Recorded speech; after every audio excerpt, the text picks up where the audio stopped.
Hi, it's Lisa Furland, and I'm a crowdfunding consultant. And I had a client last night um, talk to me about email marketing and how he can build up his audience before he launches. And he was not sure about the cadence of the emails that he would needed to send in order to kind of like generate a relationship with his readers and things like that. So I had actually done this work prior to our meeting, and I'm going to share it with you. And you can access this file for free. It's a lead magnet. That's how I'm going to grow my audience.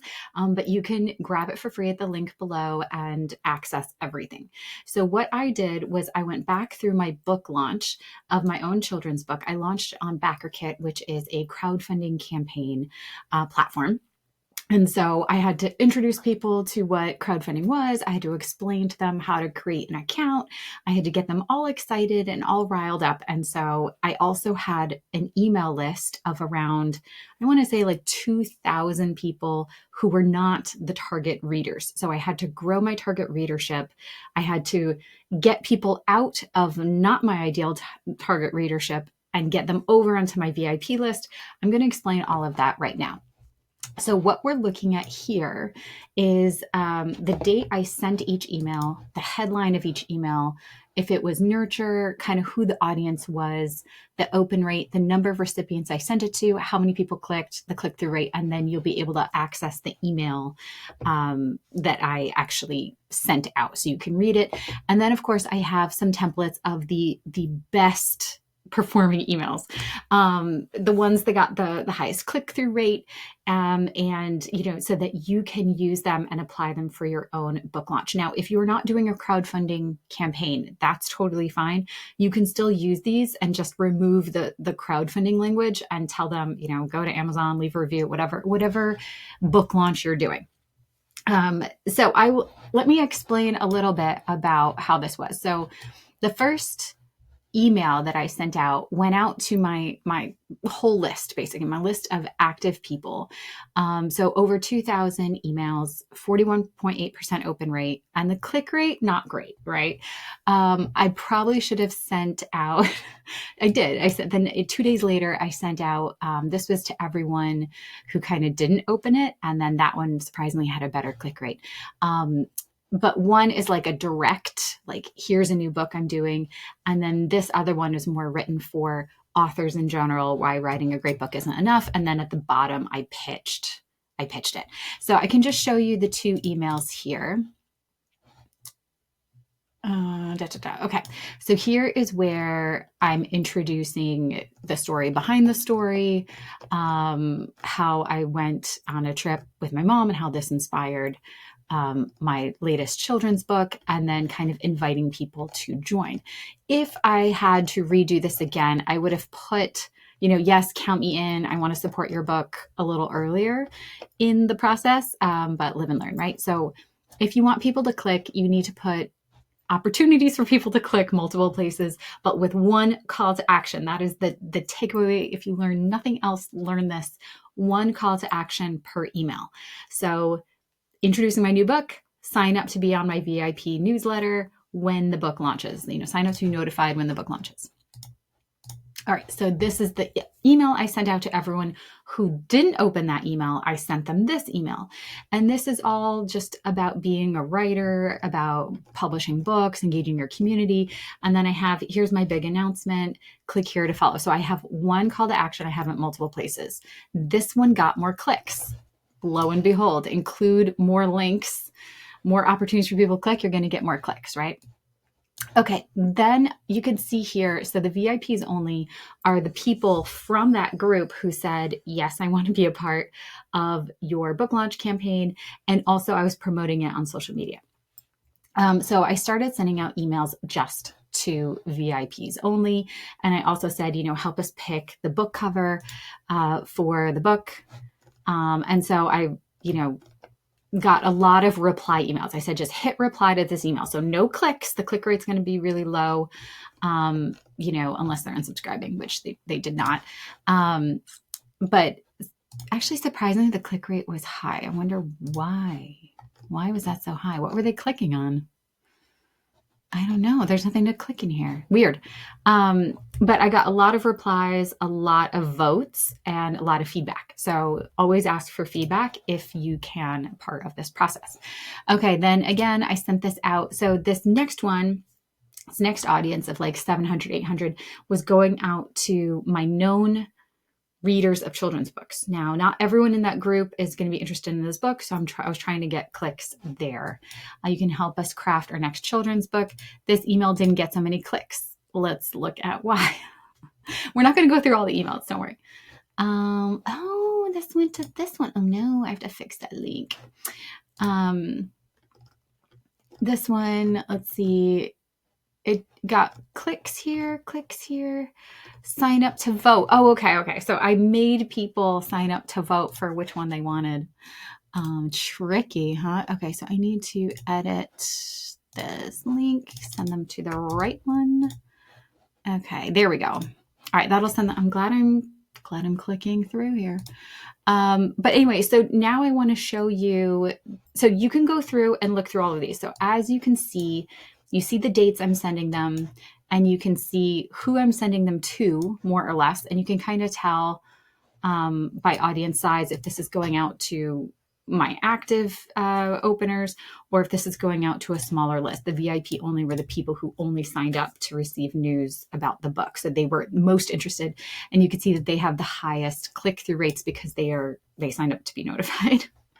I also put in their project updates. Okay, so I put in their project updates so you could see on the crowdfunding platform itself what the updates look like. Now, this sent out an email to everyone who had backed the campaign and was following the campaign.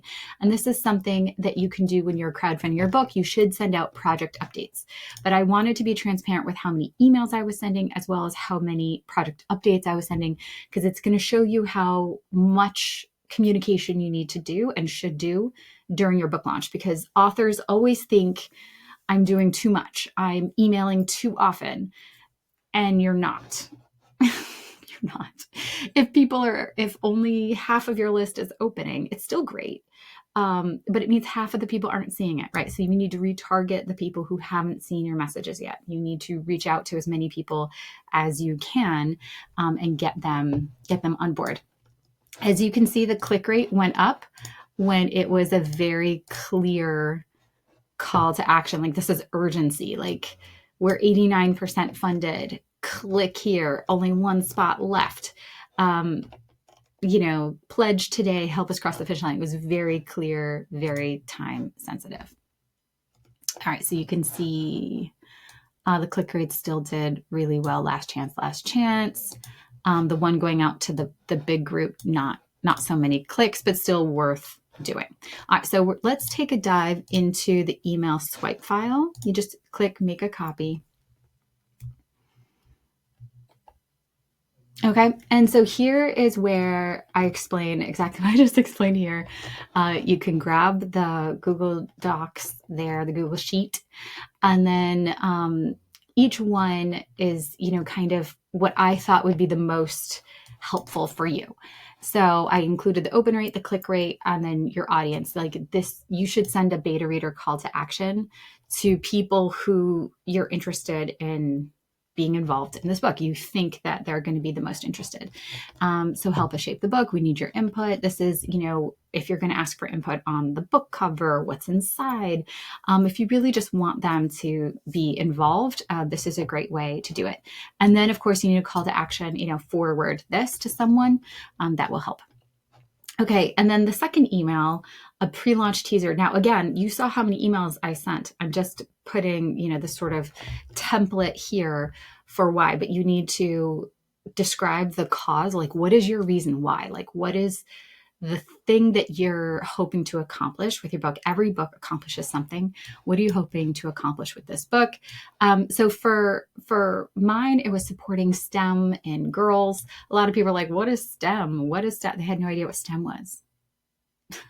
Science, technology, engineering, math. And it should have been STEAM. It should have been like art and math, but whatever.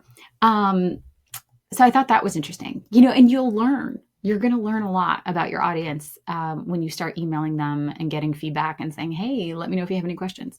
You're going to start learning a lot. So again, include the lessons, the themes, the angles of your book, because you want it to resonate with people. And you can highlight these different ones. We had teamed up with the Girl Scouts of America. We had teamed up with elementary schools in upstate New York, because that's where we had connections. So we had done a lot of work prior to reaching out to people, which is what you have to do before you launch a book. And then, of course, launch day email. Now, I have a whole launch day email sequence. If you want, I will link to that as well. You can buy that. You can buy more templates if that's what you are looking for. But this really just works. Your book title is live. Let's go. Now, you cannot send this to people who have no idea what you're doing. Like, this has to go to a warm audience. This has to go to people who are already aware of what you are doing.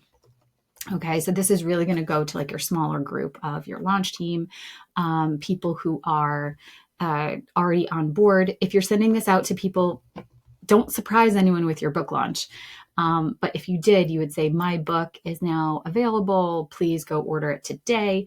Tell them how important it is for, to read and review so that, your book launch is strong. Support an indie author. Like, you can have all these reasons for people to support. And then, of course, you can always include like a timer here. You can include a timer that is counting down, or reviews and feature that this is a book that has a lot of like excitement around it.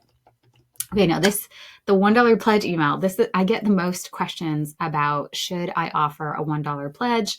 I did. I offered a $1 pledge because I could hide it on BackerKit. It was a hidden pledge level. I believe you can now hide it on Kickstarter as well. So people could pledge at $1 to support the book launch. You can always, on Kickstarter, you can always just pledge without a reward. So, but do people know that? I don't know. So I sent this to my fellow authors who I had supported in the past. And I just said, hey, can you just throw me $1? Can you just please throw me $1? And it was a special link, and it was a special tier and all the rest. But you can do the same thing. Just make it really clear and link multiple times, so people will do that. I should have done another like, P.S. Here's the link again. You want the link to be throughout your email. Okay. So that is, in a nutshell, it's not really nutshelled. That is what I have done. Again, you can grab all of these emails. You can go through each one and see, okay, like this one had a good click rate. What did she do different? This one had an abysmal click rate. What did she do different? There were a lot of things I tried to do and experiment with. And it's important to remember that marketing is an experiment. Not all experiments are going to go well. And the best part about email marketing is that you have data like these. You can see the open rate, you can see how many people you sent it to, you can see the click rate.